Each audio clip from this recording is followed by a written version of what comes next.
Hello and welcome back to the Rope Access and Climbing Podcast. I'm your host, Mikey Stevenson, and today we are talking to Siobhan about entertainment rigging, working at heights with fall protection, I guess. Yeah. All right. Well, if this is your first time here, please make sure to subscribe and follow us wherever you get your podcast. So stay tuned.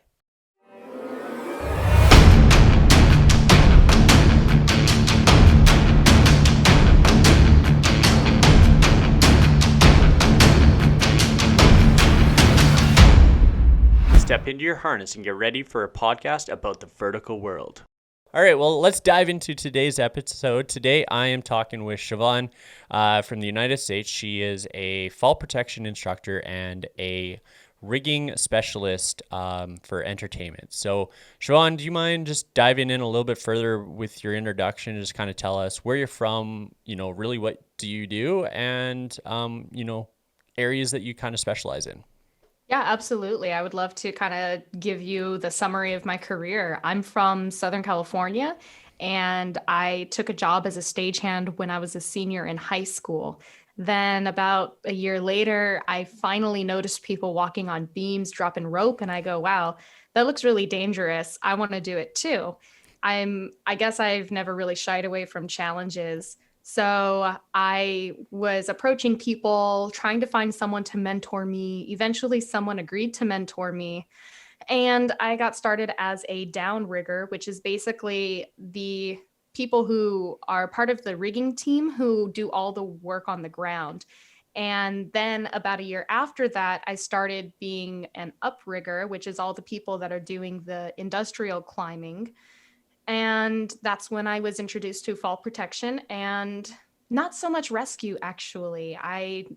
Even when I first started climbing, first started using fall protection, I didn't know how to rescue myself or rescue my teammates. I didn't know anything about orthostatic intolerance. So I was very green and very ignorant. But luckily, eventually that changed. So I worked for a bunch of different companies in SoCal. I've done work with the IATSE union and with Kill Switch and PSAV. And I got to be a stage technician for Disney, which is where I took my very first Sprat rope access class. And I actually failed my first Sprat class. And it is just, there are moments in that class that I'll never forget, and they absolutely shape the woman that I am today. One moment being I got called out for not knowing anything about rescue, and honestly for just kind of being a pompous brat, which there's no shame in admitting that, because otherwise I never would have grown as a person and I wouldn't have grown as a professional. So I appreciate the people who gave me some hard pills to swallow. And yeah, my ignorance was definitely confirmed when I failed that class. And I then decided to do a school project. I was going to Cal State Fullerton at the time. So I did my senior honors project on fall protection and rescue. And basically, it was a project for myself.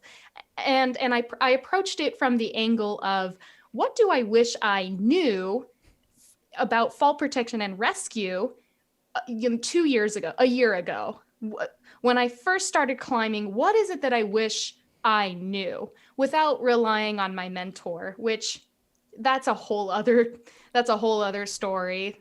Maybe we'll unpack it later. I don't know if it's relevant to this podcast, but anyway, I did the project. There is a written portion of it, and there is a presentation portion of it. So I recorded the presentation and I uploaded it to YouTube, which is super awesome. I have like over 3,000 views to this date, and I've had lots of people asking me if they can use it as part of their rescue training. And it is about orthostatic intolerance and a little bit about first aid. So if you want to check it out, it's called Prolonged Harness Suspension. And from there, I was hired by VER to do fall protection training. When VER merged with PRG, I was a contractor, so I just kind of no longer was getting called to work for them. So I continued freelancing rigging, One of the highlights of my career is being involved in the Chris Angel Mind Freak install at Planet Hollywood. I learned so much.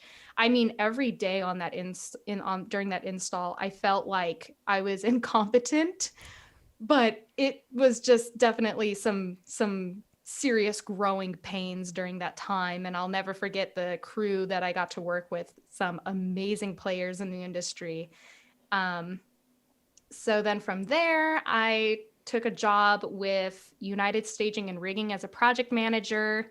And I got to be on the Nick Walinda Volcano Live set, setting up stages and setting up fall protection, which is important. We don't want anybody to fall into the mouth of a volcano. So if anybody is getting the visual version of this podcast, that's what this background is Video Village and the volcano. Oh, Another amazing. really great highlight of my career where I learned a lot. And unfortunately, while we were doing this, that's when COVID was ramping up, and that's when a bunch of summer events were getting canceled. So I became project manager with no projects. And 2020, my word of the year is pivot. So I started teaching myself search engine optimization and social media management, and I started doing that for the company. And then I ended up moving to Missouri to be with my long distance boyfriend. And now I have a life here and I love it. And I am currently a rescue instructor for ENSA North America, and I teach wind turbine technicians how to get out of bad situations. Wow, that is a heck of a review of your career coming up. I feel like I And talked way too much, and I'm so sorry. no, that But is there you go. amazing. That is amazing. Um, yeah, definitely shine some light on, where this conversation is going. So today we're going to be talking to her about, fall protection as an instructor, as a worker, the entertainment rigging industry, and then we're going to dive in a little bit about the rescue side of things and talking about orthostatic intolerance because as a rope access instructor myself, I do find and understand the lack of understanding in the general public of what that is and how it entails our life. I've watched your YouTube video; it was awesome, and it was extremely informative. So, if you are, watching this on YouTube, head over to Industry Explorers and then give her a follow and a subscribe over there and check out that video. And it'll be an interesting extension onto what this podcast is. So diving in, let's first start out with entertainment rigging. Mhm. This is an industry that I know absolutely nothing about. I don't know how to get into it. I've only ever met two entertainment riggers out of Toronto, Ontario there, and you know they loved it, and it would be such an interesting vibe. And then speaking with them, they'd be like, "You as a rope access, guru is what they called me, was like you'd be totally terrified to work up in the rafters as a Mhm. rigger." And I do have to remind people sometimes that I'm a boilermaker as well. So, walking on, 3-inch I-beams with a 6-foot lanyard wrapped around my ankle with a chain fall over my shoulder and a beam clamp hooked onto the side of me was normal practice at that time. Absolutely terrifying to try that now, understanding the consequence of injury in the event that you were to fall. Obviously in the fall protection industry, it's like number one rule, and it's a rule you do not break. If there's any rules you don't break, this is one you do not break, and it's just don't fall, right? Yeah. And So, I'm okay, sure so you can that's a shine some light on terrible. those. Oh yeah, that's a terrible rule. I mean, obviously don't fall, but at the same time, if you're not practicing proper work practices and you're not using your equipment properly, that would be a really terrible time to find out that you're diabetic. It would be a really terrible time to have a heart attack. It'd be a really terrible time to pass out for whatever reason, maybe you're Yeah. dehydrated, maybe you didn't eat 100%. enough, like, yeah, that's, I get sometimes guys say, oh, if you're just climbing up a 20-foot ladder, using an SRD is just ridiculous. It's not that high. And again, that's just my argument. Like, Yeah. well, that would be a really shitty time to have something happen to your body. Yeah, exactly.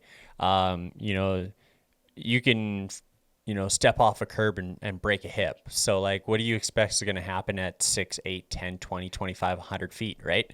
The higher you Mm-hmm. go, it's only going to capitalize the outcome of Mm-hmm. the situation. So, like nobody is, you're not going to show up and at a job site and be like, okay, I'm going to go work on this job and today I'm going to have a heart attack. Like Yeah. that's an unplanned attack. So having the PPE in order and the procedures and the right methodology and mindset to ensure that you're safe is extremely important. Now, in the entertainment rigging, like let's kind of dive into that just a little bit here. When it comes to, say, somebody here wanting to get into entertainment rigging, what would be that stepping stone for that person that's like, hey, like that sounds fun. Where do I go? Like, do I just Google entertainment rigging, apply jobs, like click here? Like, So it definitely depends on where you're at in your walk of life. If you're a high school student or a college student, it would benefit you to get involved in those types of after school activities. Even though you may not only be involved in rigging, you may be involved in lighting or audio, scenic design, carpentry. And that's a really good place to start. And if you're a young professional, it would benefit you to get involved in community theater. It would benefit you to have maybe even some manufacturing experience or fabrication experience is a huge plus. So just working on a skill or a trade and getting involved, if you can get involved in theater or in entertainment in any way, that's like a good place to start, starting off as a stagehand. When I was a stagehand, basically what that meant for me was listening to someone tell me where to push a box on wheels. FOH, front of house. Where is that? This is an arena. What does front of house mean? All the way on the other side of the arena. Okay, push the box over there. Okay, you see these colored connectors? I want you to plug them into each other, but make sure the colors match. Okay. And okay. it's just a lot of listening to direction and just doing what you're told. And when you are even just doing a job like that, it's being a stagehand is like an entry level position, if you will. And that's a great way to get exposed to the different facets of entertainment. Hmm. And when I was starting out, I would ask questions like, what is this connector called? What do you call this one? How is this connector different from this one? What is this cable doing? What is that cable doing? How do you get the machines to talk to each other? And I honestly entered the industry thinking I was going to pursue lighting design, or um, I thought I would become a lighting programmer. But then when you're surrounding yourself with these communities, then you have access to different people. So I think another good piece of advice that I have is just trying to get involved in these conversations. Just meet as many people as you can, because eventually you'll talk to the right person who will point you in the right direction, share a job opportunity with you, share a webinar with you, share a in-person course with you. Anyway, so yeah, just get involved in these communities at any capacity and ask questions. Ask as many questions as you can. And then from there, one thing will lead to another. And your journey may not look like mine. Like when I was when I was teaching fall protection for VER, that's when I started making PowerPoint presentations and writing curriculum and, writing safe operation procedures. And then that same person who had hired me for that job hired me to do the Chris Angel Mind Freak install. And towards the end, when we were in our doing our rehearsal runs, I was asked to kind of switch hats and start writing the safe operation procedures, writing the rescue plans, making all of the necessary documentation. There's so much to inspect. So I started writing inspection documentation. And, not every rigger does that. Mm-hmm. But again, it's just like one thing led to another. And one last piece of advice, I suppose, would be to, I don't know, just try things. Yeah. You may not necessarily love it, but if you try it, you may find your niche. Like writing safety documentation is really boring. Reading ANSI standards is really boring, but I did it, and it opened opportunities for me that otherwise wouldn't have been available to me. Yeah, absolutely. Um, and it's like you said, and standards. That's definitely something that everybody hates. It doesn't matter who you are. Yeah. Um, but that's the one place that I strive. For some reason, I tell people like in classes is like, oh yeah, if you're having issues falling asleep at night, read this document. Um, for me, it just keeps me up at night, which is completely bizarre, but nonetheless. Now, when it comes to like the entertainment industry, there's so many different facets, and that's what I'm kind of finding here is talking to you about it is, you may go in as a stagehand and just kind of a general laborer for that job, but you said it may fester into something that you totally didn't expect. So you could go Hmm. lighting production, you could go audio, you could go video, you could go fabrication, Automation. Yeah, automation, fabrication. graphic design, Hmm. excuse me. And it's just that's very entertaining. Very interesting for me because it's just like, you know, when I look at entertainment rigging, I look at like Walt Disney and I'm like, yeah, right, I'll ever get a job there. Good luck. That's way above anything, and I just don't have the connections to get into a place like that.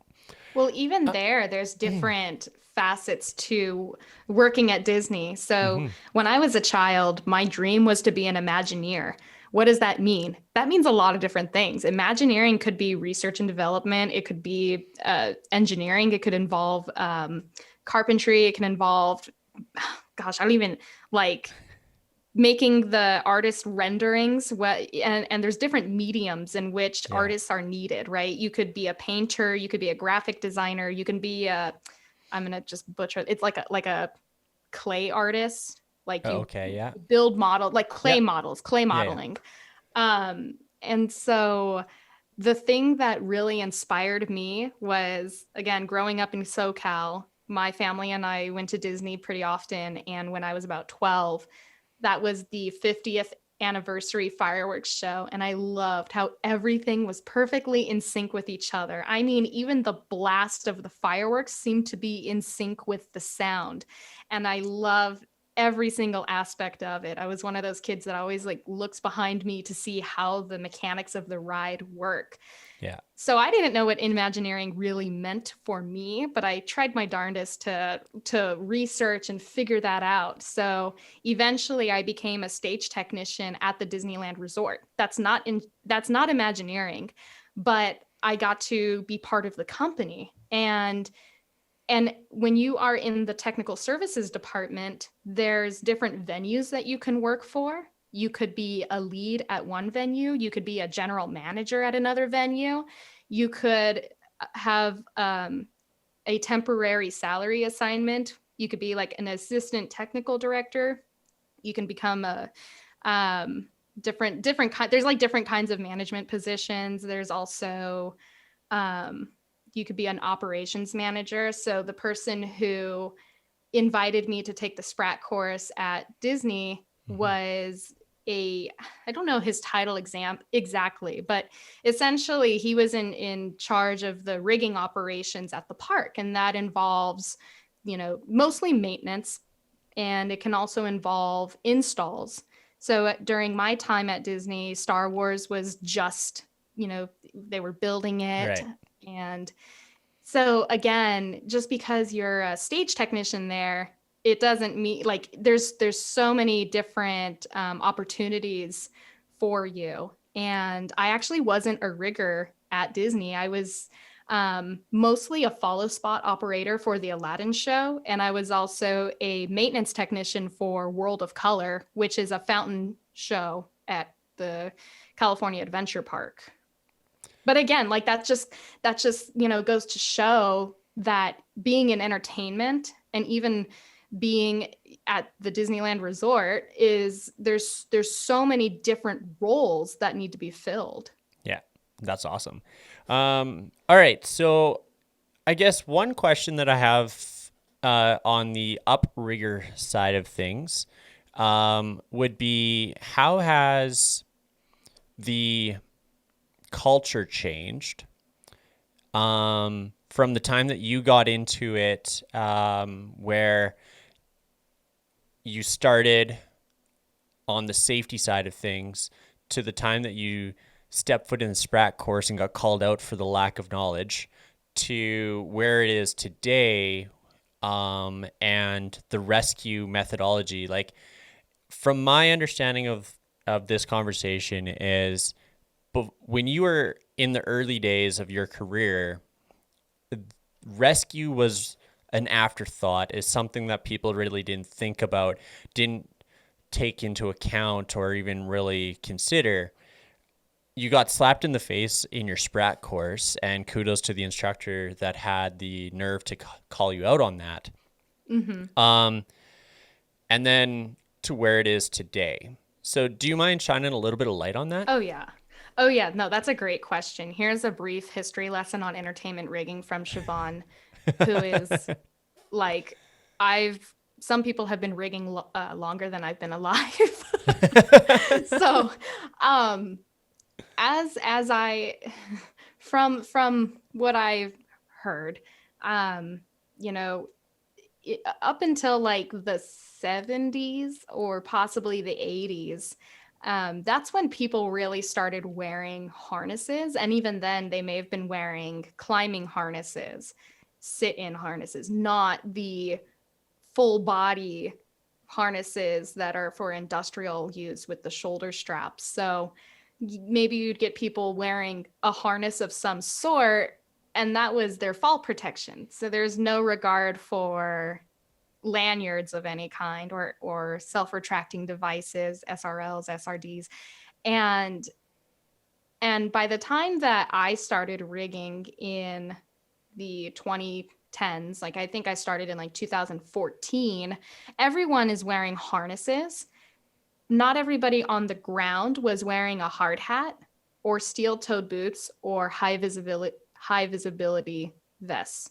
And in the air, not everybody was wearing hard hats. And I've had instances where I'm in the middle of doing something and someone comes over to watch me because I'm the new girl and they want to make sure I'm doing it right or being safe or whatever. And I hear next to me a guy goes, "Oh shit, clip." And I'm like, "Oh my gosh, can you not do that? That scares the shit out of me. Like, you were standing next to me, not clipped in just now. What if I had accidentally bumped into you or something?" Like, it terrified me. Yeah. So you would get guys. I've worked with guys who've been rigging for such a long time that they may have started before harnesses were required. And even then, like sometimes they would forget to clip in, or they may be doing little things that you really shouldn't be doing, like taking your unused lanyard leg and clipping it into your side D-ring.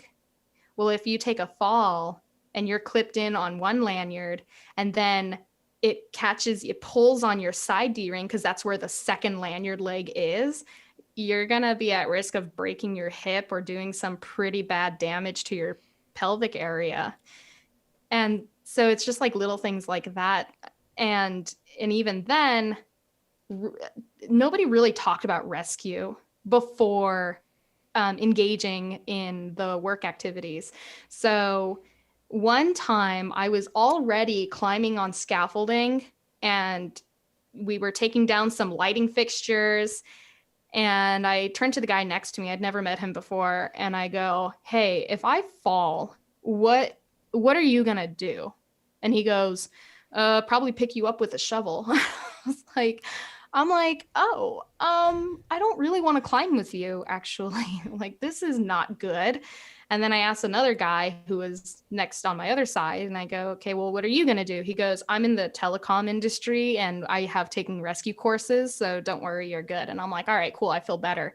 But even then, I didn't know what to do if someone took a fall. I didn't know what to do. And it Yeah. was just hardly a conversation. Fast forward a few job sites later, and I'm on this rigging crew, and we do our safety brief before starting the work, and the lead for the day goes, "Where's the rescue kit?" And what he goes, "What's the rescue plan?" And everybody just starts laughing at him. And he goes, "No, where's the rescue kit?" And they're like, "Oh, well, I guess we keep one up there, and there's one down there." And and so he goes, "Okay, guys, so here's the rescue plan." And it's becoming more of a conversation before work. It's becoming more of like the standard practice is having a rescue plan, understanding where the gear is and who's responsible for what. We're seeing like a good shift toward in the right direction. But even with my few years of experience doing this, I've seen both ends of it, where it was a laughable topic and now it's a serious topic. Yeah.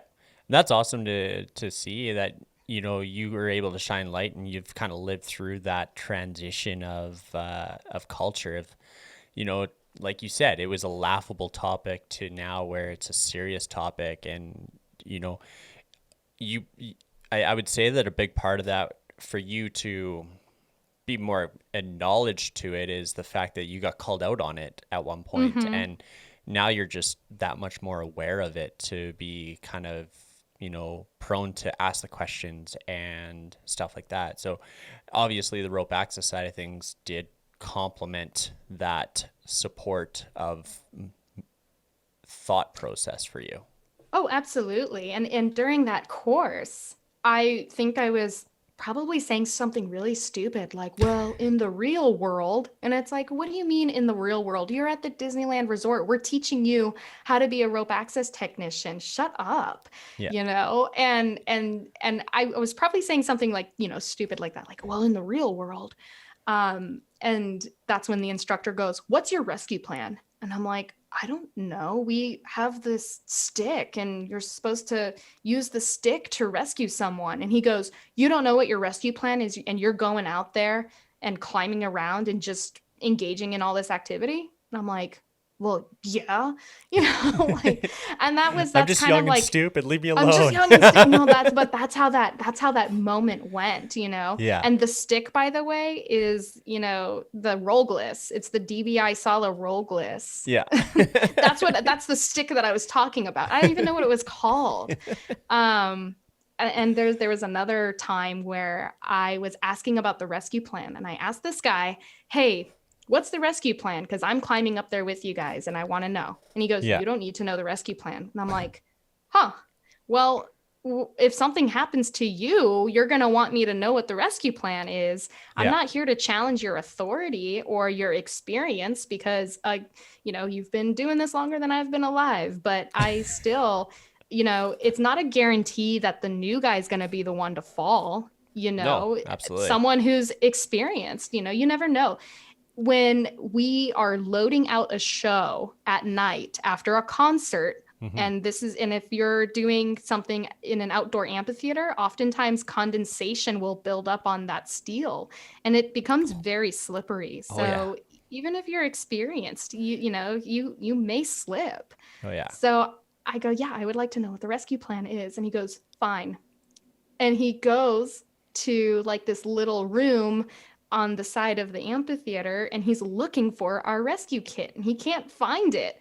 I As soon as I realized what was happening, I start timing it, and it was about 10 minutes before we found the bag. And then Yeah. I go, "Oh, awesome. Can you please show me how to use this so that I know?" and he couldn't figure out how to get the hook onto the roll gliss, to Yeah. where it was open and ready to get someone on their D ring. Yeah. So, and this is like, now we're talking like 15 minutes, maybe 20, 15, 20 minutes to find the kit and then figure out how to use it. Imagine if someone was like just being like suspended from their harness for that long because you weren't prepared for that situation. Yeah. That was an eye-opening experience for me. But I'm glad that I asked the question, because then, that experience empowered this person to know exactly where the kit is and exactly how to use it. And we were testing it out, and I was hanging out from it. He was hanging from it. We were playing with the the wheel. Yep. So yeah, that like, even though it's kind of funny, it's also very serious. And I'm glad that we kind of went through that exercise. Absolutely. So How often would you say people are training this? Like, is the entertainment rigging taking it? Obviously, they're taking it a lot more serious now than before, but is there like specific like hot uprigger rescue courses that these people are taking now, or is this just on site? This is the beginning of the job. This is what we're doing. This is our rescue plan. We're going to run through it so everybody on the crew is ready to go. Like, how can you give me a little bit of an idea of what that looks like in today's age? when I first started, there were no classes that I was aware of. They may have been available, but I certainly wasn't aware of them. And that created a whole terrible situation where I was completely reliant on my mentor for information. And he was manipulative and would talk shit about other people and be like, oh, this guy doesn't know what he's talking about. This person doesn't know shit, blah, blah, blah. Like, so then as a 19, 20-year-old, that's conditioning me to only trust this one person, which is, it's dangerous. It's like, in hindsight, now I recognize it as narcissistic manipulative behavior. And I definitely don't want any person, especially a woman, to have to go through what I went through. So I wasn't aware of any uprigging classes. I wasn't aware of any fall protection or rescue classes. The Sprat class was the first like real class that I had taken in something like this. But now companies are they're doing a really good job with their onboarding process. And specifically, a company that I work for that's really good about this is Bigger Hammer. Bigger Hammer has fall protection and rescue courses that you have to take before you go onto job sites. And, I think that's awesome. I feel like I'm seeing that more and more in this day and age. It's funny saying day and age because it's not like this timeline is very long. Like, Yeah, exactly. I started doing this in 2014 and now here we are in 2021. That's not a very long time at all. Not a very long time, but a lot of transition. Yeah. But a good transition, a really good transition. So we're definitely seeing companies that are taking this very seriously, that are, adhering to ANSI training standards. I think that's the Z40.1. Okay. So we're also, with 2020, we're seeing a lot of people providing webinars. Yeah. Entertainment rigging services and Bill Sapsis and Chicago Fly House. I've been taking classes from them. The Event Safety Alliance has been offering classes. And, if, again, another piece of advice, if you're wanting to enter this industry, is go take those webinars. It doesn't matter if it's a free webinar or if it's one of those that costs like $300. Because I have taken courses that are that much money, but it is so worth it. There's different classes you can take. There's certainly ground rigging classes where they teach you the names of the different equipment and some basic level stuff. Like, here's what maximum braking strength means. Here's what design factor means. Here's what we're talking about when you hear these terms. Yeah. There's uprigging classes, there's fall protection classes, there's rigging math classes.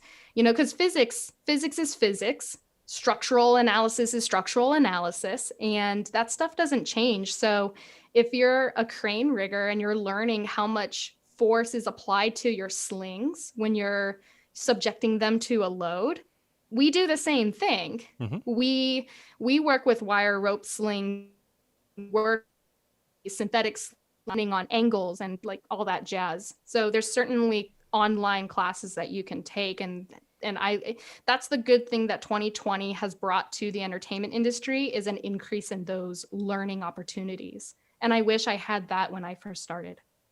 Awesome. All right, moving on. So fall protection instruction. So how did you get into this? Like, obviously we went from the entertainment rigging now into the fall protection instruction course. How valuable is this to all personnel working in North America? Extremely. It's important to personnel worldwide. Okay. So again, I failed my Sprat course. Then I was going to college at the same time, so I did a project on fall protection and rescue. That project was recognized by the director of rigging at the time for VER, who invited me to teach fall protection for VER, which is an entertainment company. They're an entertainment rental company. And that's when I first started teaching fall protection. Then the merger happened, and there was a couple of years went by. And in 2020, I reached out to ENSA North America, and I said, hey, someone that I've worked with in the entertainment industry told me that you are looking for instructors. I have instructor experience and extensive fall protection experience. Can I have an interview? And they said, sure, send us your resume. And I sent them my resume, sent them the interview, or we did a phone interview. And then I got to start teaching in December. So nice. I'm so excited. Like, it's so much fun to me because I think it's just like, I feel like I have a higher purpose. I feel like by sharing knowledge and empowering others, I'm preventing accidents from happening. But I'll never know because the accident will never happen. Yeah, exactly. Perfect. Now, fall protection is something that all Canadians and Americans and people all over the world rely on daily. These courses are not very challenging. Some courses are a couple hours, other courses are 8 hours. Kind of depends on where you live and, your certification scheme. I know here in Canada, like myself, you may have to be certified in each independent province individually. And, for some people, if you're working in 6 provinces, you're just like, wow, that's like, I've just did this like 6 months ago or, 3 months ago, but that certification is not valid or recognized in that province. I don't know what it's like in the United States. Is it you get one fall arrest certification or one fall protection certification? Is it recognized across the entire United States? Typically, it's recognized with your employer. So if you are, say I'm a freelancer and I'm doing a job for Bigger Hammer. I've taken their fall protection and rescue courses during my onboarding. Okay. So they recognize that I have the skill set and they trust me to go and do the jobs for them. I can work for a different company and they can, if I'm working for another company as a contractor, they may say, oh, you took this through Bigger Hammer. Cool. Good for you. Yeah, you can work for us. Or they may say, no, that's not good enough. We have to protect ourselves legally. So you have to take the course again through us. Okay. And that's what it's like working for a big corporation like Disney. Like if I had a aerial work platform certification and a fall protection certification, Disney's not going to recognize that because, they have to protect themselves legally. So they're going to say, you have to take that again through our trainers. And it may be different. It may be different if I were to go to Disney and already have my SPRAT or IRATA certification.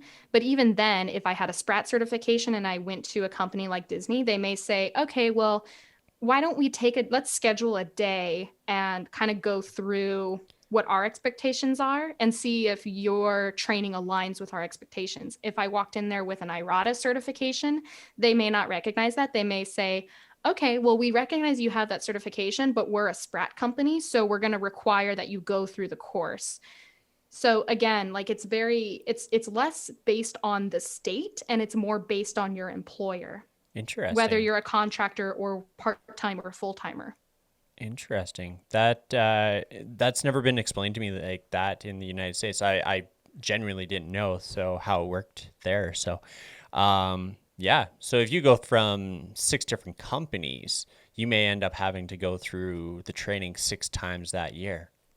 It depends. Yeah. And I know it can be really tedious to have to do the same training over and over and over again, Yeah. but try to look at it from the employer's perspective.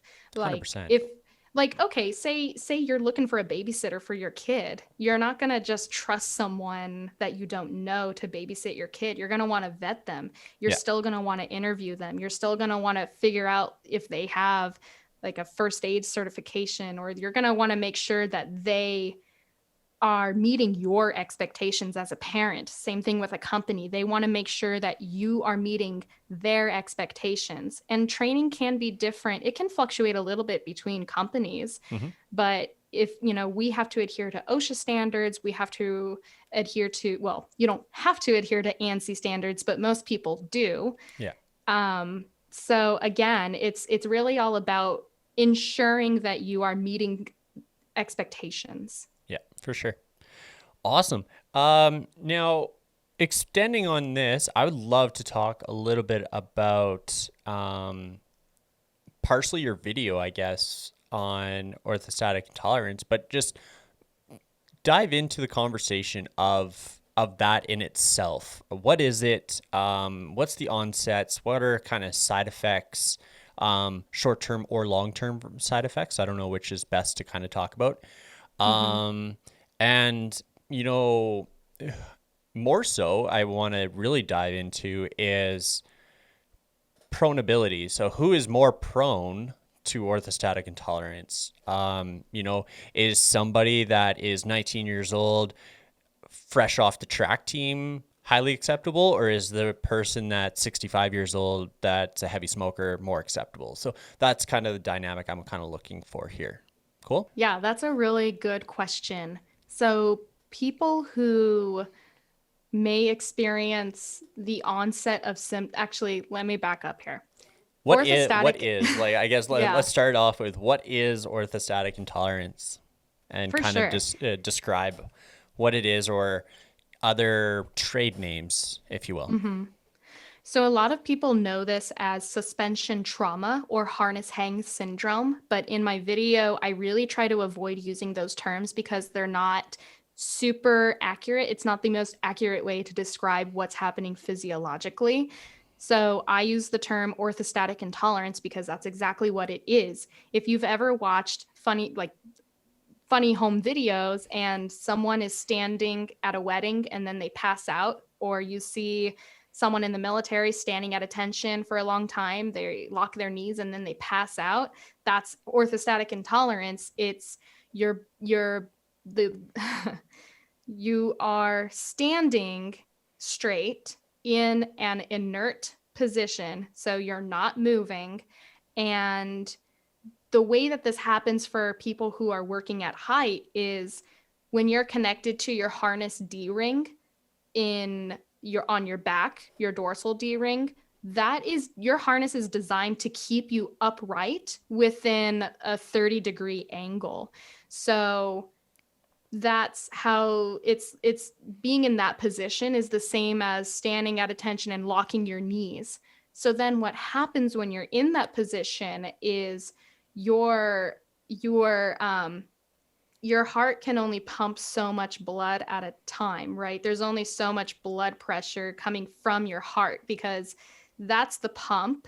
And the way that your body gets deoxygenated blood back to the heart to pump it through the system again is there are deep leg veins in your legs, which when your calves contract, it's it's like squeezing toothpaste, I guess. It's pumping the blood. It's pumping the blood back to, your heart. That's called venous return. And so when you're not flexing your calf legs or you're not moving around, then that blood is going to have a harder time getting back to the heart and through the cycle again. So then instead of having your blood equally distributed throughout your body, it starts to pool in the legs.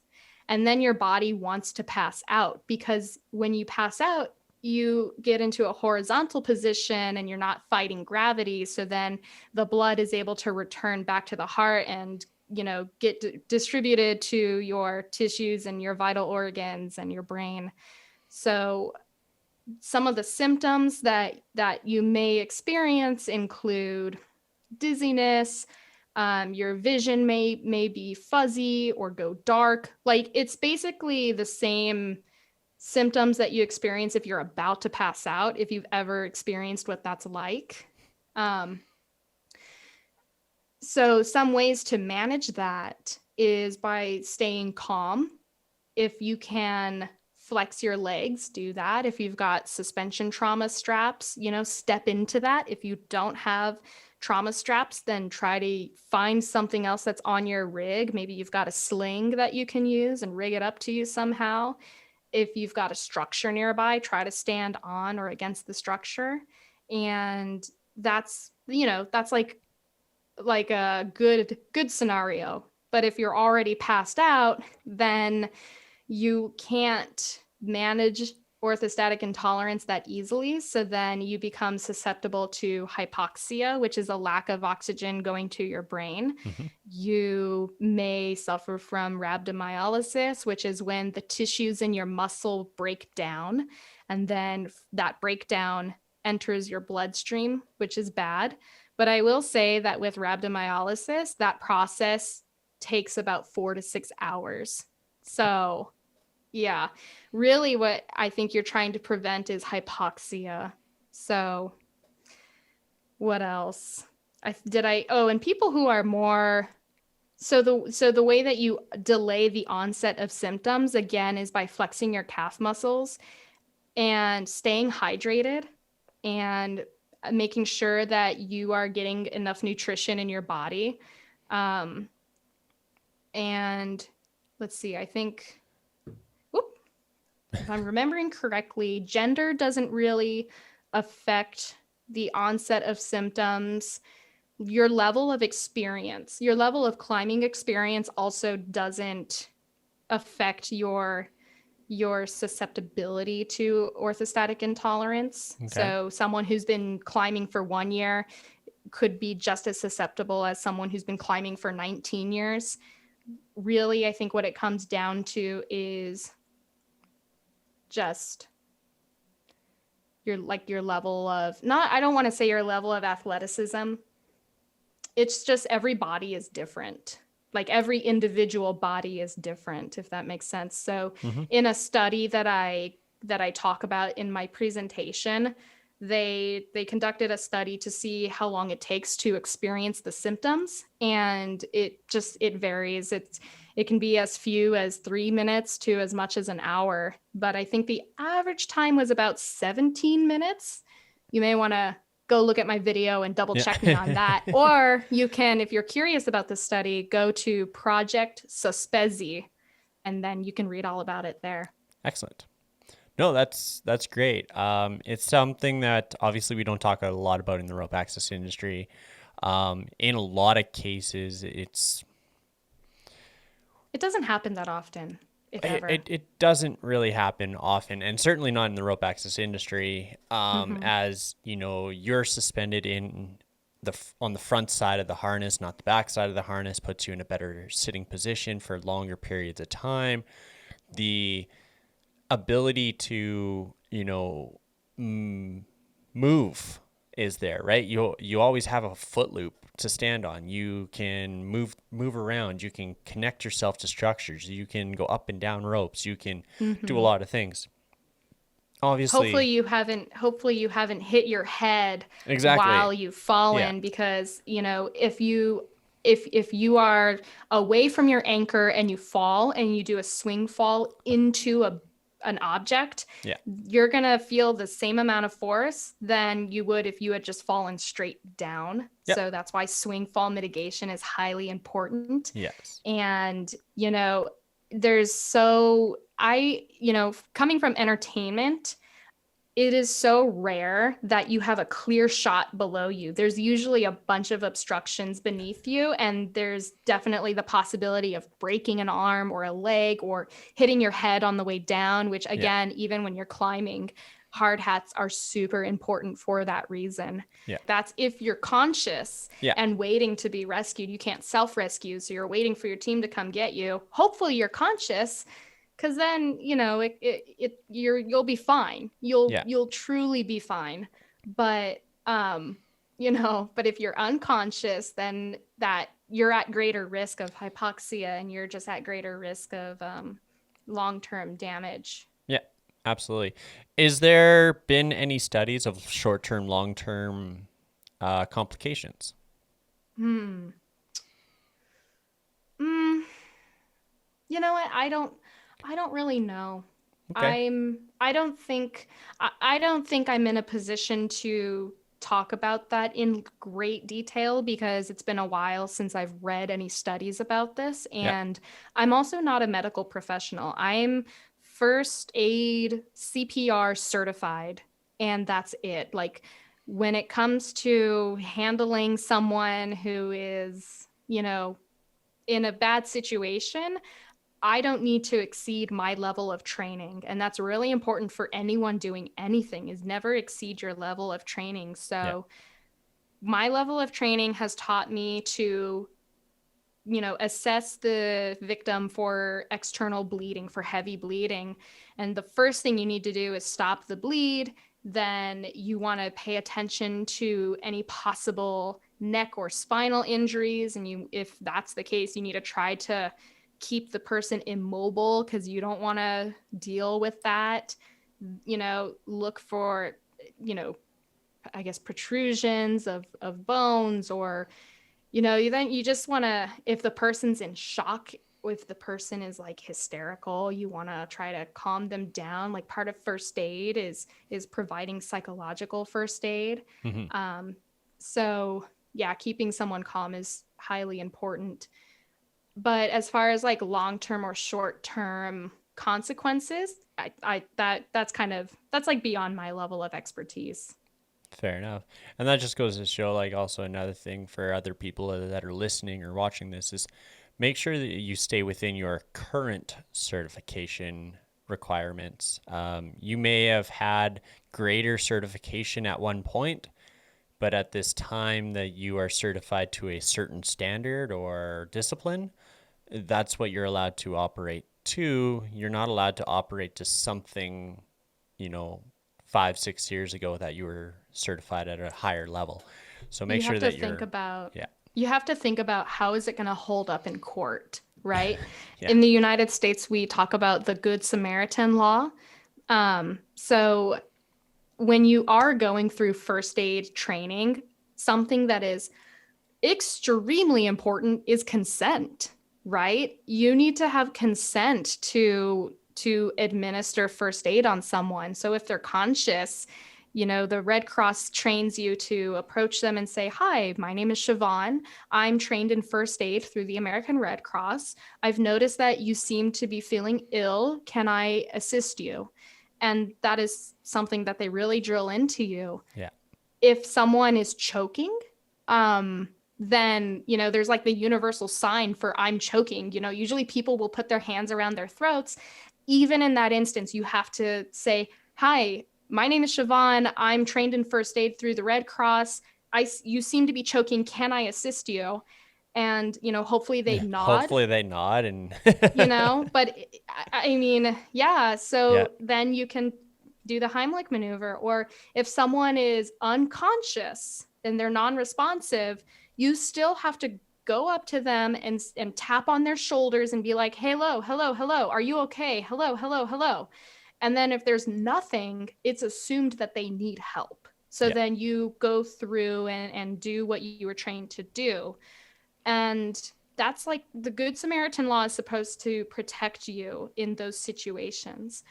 So unfortunately, one of the guys that I know at ENSA has been in the situation where a woman was choking out at the airport, and he goes to help her, and he's feeling proud of himself, thinking, "Yes, I did a good thing." And she just turns around and like berates him and is yelling at him for putting his hands on her. And unfortunately, there are people like that out there. And that makes me really sad because it makes people not want to be good people. Um, but when all is said and done, you know, it's just important to think about like, well, how is this going to hold up in court?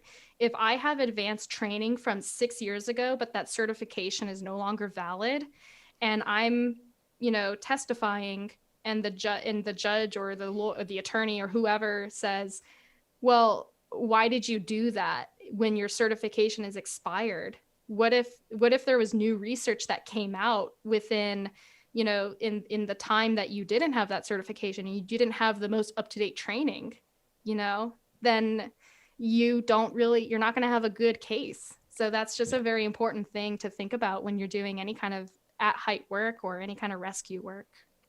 absolutely. Cool. Well, thank you very much for chiming in on that. Um, Excellent. So, is there anything else you'd like to add? That's all I kind of have for today. So, Oh gosh, I mean, I love answering your questions. I could talk about this forever. I will say that, you know, coming from entertainment rigging, I've never been in a wind turbine before. And it's kind of amusing to me that now I'm teaching wind turbine technicians how to get out of bad situations. So I'm asking my class, like, hey, what's the nacelle? What is it like going into the blade? How do you do this? How do you do that? Because when I ask the students these questions, they're helping me be a better trainer and understand the context in which I'm training these principles. mhm, But it's the same across the board. You know, fall protection is fall protection, rescue is rescue. yeah, A confined space is a confined space, no matter where you're at. So, yeah, I think that if you're an employer and you are looking at a resume and they may not have, you know, experience doing what you do, like you're looking at a resume and someone wants to be a wind turbine technician, but they come from entertainment rigging. Well, I think you should still invite them to an interview because you should ask them what their experiences have been. Because again, it's the same. Physics doesn't change, fall protection doesn't change just because you're in a different industry. If you are hiring a crane rigger or someone wants to be a crane operator, then but they come from entertainment rigging, that you should still just invite them to an interview just to, you know, ask them more questions about what they're about and what their experiences have been, because it is a very unique industry, and there's so much that you have to know when you are part of these big entertainment installs. And it is a very unique industry, and some of the hardest workers are in these industries. So I highly invite people to get to know entertainment industry professionals, especially since a lot of people had to pivot doing, you know, from entertainment and pivot into something else yeah, due to COVID. So yeah. The entertainment industry was heavily affected by COVID, and for the foreseeable future, we'll be dealing with this, and there's going to be a lot of people looking for work. So, if you are a individual in the rope access or industrial industry, and you have somebody from the entertainment industry looking for work, hey, just pick up the phone, give them a call, just chat, kind of get an idea of their background. This is obviously giving you an idea, talking with Siobhan here, of, the diversity of these people that have been on big productions, and just the the general consensus of understanding of, rescue procedures and being safe in a work site. And it may not be in an industrial site necessarily or a commercial site, but, they deal with a lot of big industry aspects, and, they could definitely be somebody that could help benefit your company moving forward. Absolutely. I have a live stream series on my YouTube channel called Industry Explorers, and you can find Industry Explorers on Facebook, Twitter, LinkedIn, and Instagram. My goal with this brand is to help empower students, educators, and career changers, and in show them what career opportunities are available and how to thrive in those careers and industries. So if you are a career changer, I invite you to check out my platform, and I love inviting guests. And the reason that I host these live streams is because it allows me to have the audience ask questions. So if you are interested in becoming a wind turbine technician, I'm going to have someone who talks about that industry and how, the certifications that are important. And I invite you to stay up to date with these live streams and ask the guests questions live, because yeah, I do it to help others, really. So another upcoming guest that we have will be talking about technology and development. I've got someone talking about game design. We had someone talk about video game sound design, and he used to work with me at the Disneyland Resort, and he was an audio technician. So he is very familiar with how you can transfer your skills from entertainment sound design and just entertainment audio and use it towards video game sound design. So that is something that I like to offer to help people who are making changes in their careers. So feel free to reach out to me with any questions or requests. Women who are entering male-dominated industries, you can ask me anything, anytime. You can ask me what my favorite harness is. You can ask me what kind of work boot I use. I love those questions because, again, when I first started in my industry, I had a manipulative mentor, and unfortunately, I no longer talk to this person, but I don't want my experiences to happen to anybody else, male or female.